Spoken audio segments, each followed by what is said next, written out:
যে এই ছেলে আমাকে ভালোবাসবে, আমাকে সহযোগিতা করবে, আমার পাশে থাকবে, সেরকমই আমি মনের মতন একটা মানুষ চাই। পুরো ভিডিওটা দেখার পরে আমার ফোন নাম্বারটা পাইবেন আপনারা। প্রিয় দর্শক, দেশ এবং প্রবাসে এই মুহূর্তে যারা আমাদের ইউটিউব চ্যানেলটি দেখছেন সবাইকে প্রীতি এবং শুভেচ্ছা জানিয়ে শুরু করছি আজকের প্রতিবেদন। তো দর্শক, আমরা আজকে নতুন একটা প্রতিবেদন করব। আমরা আজকে আসছি সাভারে। তো চলুন দর্শক, আমরা যে বোনটি দাঁড়িয়ে আছে আজকে তার গল্পটা শুনবো। তো চলুন আমরা তার সাথে কথা বলি। আপু, আসসালামু আলাইকুম। ওয়ালাইকুম আসসালাম। কি নাম তোমার? নুসরাত। নুসরাত। তো এর আগে কি ইউটিউবে ভিডিও করা হয়েছে? হ্যাঁ, এর আগে একবার করছি। একবার করা হয়েছে। তো আজকে আমরা আসছি তোমার জীবনের গল্পটা শোনার জন্য। তুমি কিভাবে আসো, বা এর আগে যে ভিডিও করছো, ভিডিও করার পরে কিভাবে মানুষ তোমাকে মানে সাহায্য সহযোগিতা করছে বা না, আমি এই ভিডিওটা ছাড়ছি আগে শুক্রবার ছাড়ছি, এখন মানুষ কোনো সাহায্য সহযোগিতা করে নাই। আর আমি খুবই অসহায়। আমি লকডাউনে লেগে বান্ধবীদের সাথে কদিন গ্রামে গেছিলাম, গ্রাম হয় না। এখন আমি আপাতত মানুষের বাসা বাড়ি কাজ করে খাই। তো এই যে মানে মানুষের বাসায় কাজ করে খাচ্ছ, এটা কি মানে তোমার ফ্যামিলি থেকে কি তোমার বাবা মা নাই? বাবা ছিল, রিক্সা চালাইতো। বাবা অন্য দেশে চলে গেছে 3 বছর আগে। আমার চলে গেছে অন্য জায়গায়, জানি না কোনে গেছে। 3 বছর আগে আমাদের ফালাইয়া থেকে চলে গেছে, এখনো বাড়িতে আসে নাই। মানে আমার মা আছে অসুস্থ, গ্রাম করতে পারে না। আমি যতক্ষণে বাসা বাড়ি কাজ করি সেতক্ষণে আমাদের সংসার চলে। মা আছে, বাবা অন্য জায়গায় চলে গেছে। 3 বছর আগে রিক্সা চালাইতো। আগে যেমন রিক্সা চালাই আমাদের খাওয়াতো, এখন চলে গেছে। এখন আমি যতক্ষণে এই বাসা বাড়ি মাসের কাজ করি সেতক্ষণে আমাদের সংসার চলে। আচ্ছা, ফ্যামিলিতে মা ছাড়া আর কে কে আছে? মা ছাড়া আমার 3 জন ছোট ছোট ভাই বোন আছে। ভাই বোন আছে? ভাই বোন কি সবাই তোমার ছোট? হ্যাঁ, আমার ছোট। তারা কি করে? তারা কিছু করে না, অনেকই ছোট আর কি, বয়স 5 বছর 7 বছর এরকম। তুমি কি তাহলে লেখাপড়া করছো? না, টাকার অভাবে লেখাপড়া করতে পারি নাই। আমার বাবা চলে গেছিল, বাবা থাকলে লেখাপড়া করতে পারতাম। আমার বাবা চলে গেছে, এখন মাও রোজগার করতে পারে না। আমি যতক্ষণে মানুষের বাসা বাড়ি কাজ করি সেতক্ষণে আমাদের সংসার চলে। তোমাদের মতো মেয়েরা তো মানে এখন তো গার্মেন্টসে চাকরি করে। হ্যাঁ, তুমি কি গার্মেন্টসে কাজ গার্মেন্টস চাকরি করতে গেলে করতে তো পারো? একটু লেখাপড়া লাগে, কিন্তু আমি তো লেখাপড়া জানি না বেশি, তার লেগে। এখন তো বেশি একটা লেখাপড়া লাগে না, মানে গার্মেন্টস চাকরি করতে বেশি একটা আমি লেখাপড়া লাগে। চাকরি করতে গেছিলাম, কিন্তু মা কইলো বলে যে লেখাপড়া ছাড়া লব না। নাম্বার ধরছে, নাম্বার পাই নাই বলে তার লেগে। তো কেউ যদি তোমাকে চাকরি দেয়? চাকরি দিলে তো ভালোই হতো, দিতে চায় না তো এখন মানুষে দিতে চায় না। হ্যাঁ, লেখাপড়া ছাড়া চাকরি তো লব না। তো এই যে এখন তো দেশের পরিস্থিতি বা সারা বিশ্বের পরিস্থিতি খারাপ। খারাপ বলেই তো কদিন গ্রাম করছিলাম বান্ধবীদের সাথে, কিন্তু গ্রামে তো হয় না। লকডাউনের লেগে মানুষ বাসায় উঠতে দেয় না, কোনো কিছু করে না। মানে এর আগে তুমি গ্রামে গেছিলা? এর আগে আমি বান্ধবীদের সাথে আগে বাসা বাড়ি কাজ করতাম, কিন্তু এই লকডাউনের লেগে 2-3 দিন গ্রামে গেছিলাম। যার পরে কিছু হয় নাই বলে আবার আমি বাসা বাড়ি কাজ করতেছি। তো গ্রামে যে গেছো, বান্ধবীর সাথে গেছো, মানে সেখানে কি মানে মানুষের খারাপ বা ভালো কি কি এই ধরনের কোনো এক্সপিরিয়েন্স আছে? না, মানুষের খারাপ কথা বলি নাই। আমি গেছিলাম, আমি বেশি যাই না। আমি 2-3 দিন 5-6 দিন এরকম গেছিলাম, বেশি দিন যাই নাই। আমি আগে থেকে ছোটকাল থেকে আর কি, আমার বাবা চলে গেছে পর্যন্তই আমি আর কি অনেক ছোট থেকেই বাসা বাড়ি কাজ করতেছি। কিন্তু লকডাউনের লেগে বাসা বাড়ি কাজ করা বন্ধ করে দিছিল বলে তার লেগে গ্রামে গেছিলাম। আবার নতুন করে বাসা বাড়ির মালিকে ডাক দিয়েছে, কইছে আবার কাজ করো। এই একটা বাসা বাড়িতে কাজ করে কত টাকা মানে? বাসা বাড়িতে কাজ করে বেশি দেয় না, 2000-3000 টাকা দাও, ওই টাকা চলে না। মানে 3000 টাকাও দেয় না এখন লকডাউনের লেগে। 500-1000 টাকা দেবো। বেশি টাকার কথা বলে কইলে তো তোমার কাজ করা লাগবে না, চলে যাও। এখন কি করব, ওই টাকা দিয়ে এখন সংসার চালাতে হবে। তো এই যে গ্রামে তো মানে লকডাউনের আগে গেছিলা, মানে এই লকডাউনের ভিতরে তো কি গেছিলা? না, লকডাউনের ভিতরে যাই নাই। আমি লকডাউনের ভিতরে এই করছি, বাসা বাড়ি কাজ করছি। গেছিলাম আগে, কিন্তু আমি তো পাই না বেশি কাজ গ্রামের ব্যাপারে। আগে তো ছোটকাল থেকে যদি কাজ করা জানতাম গ্রামের ব্যাপারে, তাহলে শিখতে পারতাম। আমি বান্ধবীদের সাথে গেছিলাম, আমি আগে থেকে তো বাসা বাড়ি। তোমার মা তো মানে গ্রামে যাইতো এর আগে, মানে হ্যাঁ, এখন আমার মা তো গ্রামে যাইতো, কিন্তু এখন অসুস্থ বলে বুকের ব্যথা, হার্টের প্রবলেম। মা কি কাজ করতো? আমার মা গ্রাম করতো। মানে গ্রামে তো করতো, গ্রামে যে কি কাজটা করতো সেটা? এমনি শিঙা লাগাতো, পোকা ফেলাইতো। তো সেগুলো কি তুমি শিখছো? না, আমি তো শিখে নাই। আমি বললাম না, আমি ছোটকাল থেকে বাসা বাড়ি কাজ করছি। আর আমি বান্ধবীদের সাথে কদিন গেছিলাম। মায়ের মায়ের কাছ থেকে তো মেয়েরাই শেখে। শেখে তো, কিন্তু আমি তো শিখি না। আমার মা অসুস্থ হয়ে পড়ে গেছিল বলে আমার শিখাইতে পারি না, তার লেগে আমি বাসা বাড়ি কাজ করছি। তো তোমার এখন বয়সটা কত? আমার বয়স 16 বছর। 16 বছর বয়স।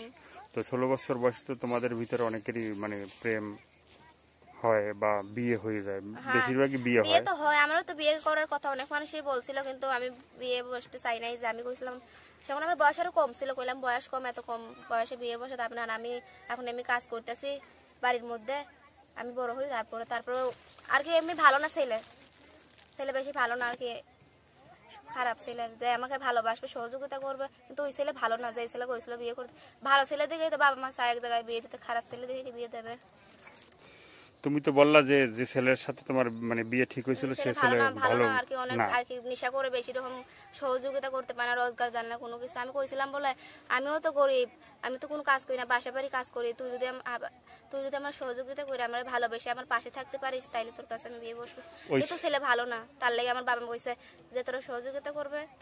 এমনি তো তুই ছোট, আমি রোজগার করতে পারি, ছোটকাল থেকে তুই বাসা বাড়ি কাজ করে আমাদের সংসার চলাইছিস, যে তোরা ভালোবাসবে, সহযোগিতা করবে, পাশে এসে দাঁড়াবে, সেরকম একটা ছেলে দেখে তোরা বিয়ে দেবো। তো ওই ছেলের সাথে কি তোমার সম্পর্ক ছিল নাকি? না, সম্পর্ক ছিল না, আমি কোনো সম্পর্ক ছিল না। এমনি মানুষ মেয়ে থাকলে বাড়ি কত ছেলে বিয়ের কথা নিয়ে আসে, কিন্তু আমি বিয়ে বসি নাই, চাই নাই বিয়ে বসতে। ভালো না ছেলে, আমি চাই না, আমি চাই একটা গৃহস্থ ছেলে যে আমাকে ভালোবাসবে, আমার পাশে থাকবে, যে তো আমাকে এত সহযোগিতা মানে করবে। তোমাদের ভিতরে এত ছেলে থাকতে মানে তোমাদের ভিতরেই তো সবার বিয়ে হয়, তাই তুমি হয়তো কেন কত একজন জনের গৃহস্থ আবার ছেলেকে আমাদের চাচ্ছ মধ্যে কেন? গৃহস্থর মধ্যেও বিয়ে হয়েছে মানে মানুষের। গৃহস্থ ছেলে তুমি চাচ্ছ কেন, তোমার হ্যাঁ, আমি পছন্দ চাই কেন? গৃহস্থ এখন বলছো ছেলে তুমি মানে কোনো সম্পর্কের সাথে জড়াও নাই। না। তো এই ভিডিওটা দেখার পরে মানে মানুষের দেখার পরে হয়তো তোমাকে মানে অনেক পছন্দ করবে বা তোমার কথা শুনে অনেকে মানে ভালোবাসতে চাবে বা কেউ হেল্প করবে, এক একজন এক এক রকমের করবে। তো কেউ যদি তোমাকে ভালোবাসতে চায় তাহলে তুমি কি ভালোবাসবা? হ্যাঁ, যদি আমাকে পাশে, আমি বললামই তো, আমার যদি পাশে থাকে, আমাকে সহযোগিতা করে, আমি সেরকমই একটা ছেলে দেখে বিয়ে বসবো, যে আমার সাথে আমার দুঃখটা ভাগ করে নিতে পারবে। আমার ছোট ছোট ভাই বোন আছে, ওদের চলাইতে পারবে, আমাকে চলাতে পারবে, আমি তাকে এরকম একটা ছেলে দেখে বিয়ে বসবো। মানে তুমি চাচ্ছ যে তোমার মানে সহযোগিতা করবে, সহযোগিতা ভালোবাসবে। করবে বা তোমার সুখে দুঃখে যে পাশে হ্যাঁ, থাকবে, পাশে থাকবে, তোমার সেরকম একটা মানে ছেলে দেখে ভাই বিয়ে বোনকে যদি দেখাশোনা করে, তাহলে এই ধরনের একটা ছেলে হ্যাঁ। তুমি চাচ্ছ যে তাকে মানে বিয়ে করে মানে ঘর সংসার করতে। হ্যাঁ।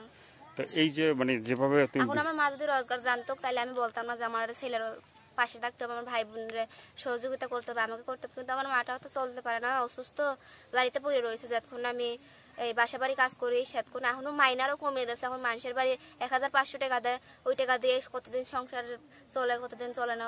500-1000 টাকা তো চালের বস্তা কিনতে এত 500-1000 টাকার বেশি লেগে যায়। তো মাসে কয় বস্তা চাল লাগে তোমাদের ফ্যামিলিতে? অনেকই চাল লাগে বস্তা। আবার মানুষের বাড়ি থেকে আমি কতদিন চেয়ে এসে আমার মানে এক বস্তা চালে হয় এক বস্তা এক 50 বছর চাইলে কেজি, হয় না তো, চাইলে আমি কিনতে পাই না, মানুষের বাড়ি থেকে আবার সেলে আসি। মানে 50 কেজি চাল তো হয় না তোমাদের ফ্যামিলিতে? না, বেশি লাগে। এক বছর ফ্যামিলি কজন, আমার মা আর আমার ছোট ছোট 3 জন ভাই বোন আর আমি, আমরা কজনে 5 জন। হ্যাঁ, চাইল বছর আমি কিনতে পাই না, টাকার লাগে আমি মানুষের বাড়ি থেকে সেলে আসি চাইল। তো মানুষের বাসা থেকে চাইয়া এনে তারপরে তোমার সংসার চলে। হ্যাঁ, 500-1000 টাকা ভাই বোনদের তো মনে চাইলের বস্তা কেনবো। তো এই ভিডিওর সামনে তোমরা যেভাবে কথাগুলো বলো, ঠিক আছে, তো দর্শকদের একটা কমপ্লেন আছে যে এর আগে যারা ভিডিওগুলো করছে তাদেরকে দর্শক অনেকে সাহায্য সহযোগিতা করে বা অনেকে হেল্প করে, মানে যে টাকা পয়সা দিয়ে হেল্প করে বা বিভিন্ন ধরনের বিভিন্ন রকমের মানে সাহায্য সহযোগিতা করে।